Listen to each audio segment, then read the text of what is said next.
دستور تھا کہ شہر کے روسا اور صرفہ شیرخوار بچوں کو اطراف کے قصبات اور دیہات میں بھیج دیتے تھے۔ یہ رواج اس غرض سے تھا کہ بچوں کو بدو میں پل کر فصاحت کا جوہر پیدا کرتے تھے اور عرب کی خالص خصوصیت محفوظ رہتی تھی۔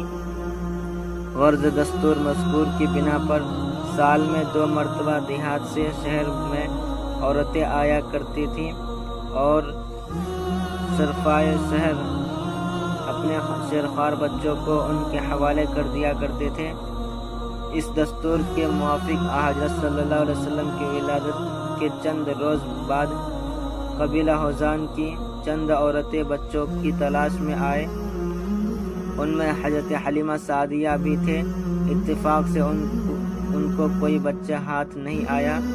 حضرت صلی اللہ علیہ وسلم کی والدہ نے ان کو مقرر کرنا چاہا تو ان کو خیال آیا کہ یتیم بچے کو لے کر کیا کرو گی، لیکن خالی ہاتھ بھی نہیں جا سکتی تھی۔ اس لیے حضرت آمینہ کی درخواست قبول کی اور حضرت صلی اللہ علیہ وسلم کو لے کر گئے۔ ان کی ایک صاحبزادی تھی جن کا نام سیما تھا۔ ان کو حضرت صلی اللہ علیہ وسلم سے بہت عصمہ تھا، وہی آپ صلی اللہ علیہ وسلم کو کھلایا کرتے تھے۔ 2 برس بعد حلیمہ آپ کو مکہ میں لائے اور آپ کی والدہ ماجدہ کے سپرد کیا، لیکن چونکہ اس زمانہ میں مکہ میں وبا پھیلی ہوئی تھی، آپ کی والدہ نے فرمایا کہ واپس لے جاؤ۔ چنانچہ دوبارہ گھر میں لائے۔ اس میں اختلاف ہے کہ حضرت صلی اللہ علیہ وسلم حضرت حلیمہ کے یہاں کتنے برس تک رہے۔ ابن اسحاق نے وثوق کے 6 برس لکھا ہے۔ ہوزان کا قبیلہ فصاحت و بلاغت میں مشہور ہے۔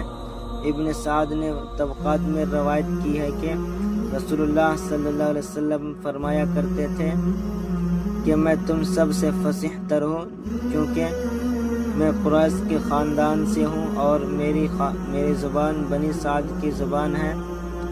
بنی سعد ہوزان ہی کے قبیلے کو کہتے ہیں۔ حضرت حلیمہ کے ساتھ حضرت صلی اللہ علیہ وسلم کو بے انتہا محبت تھی۔ عہد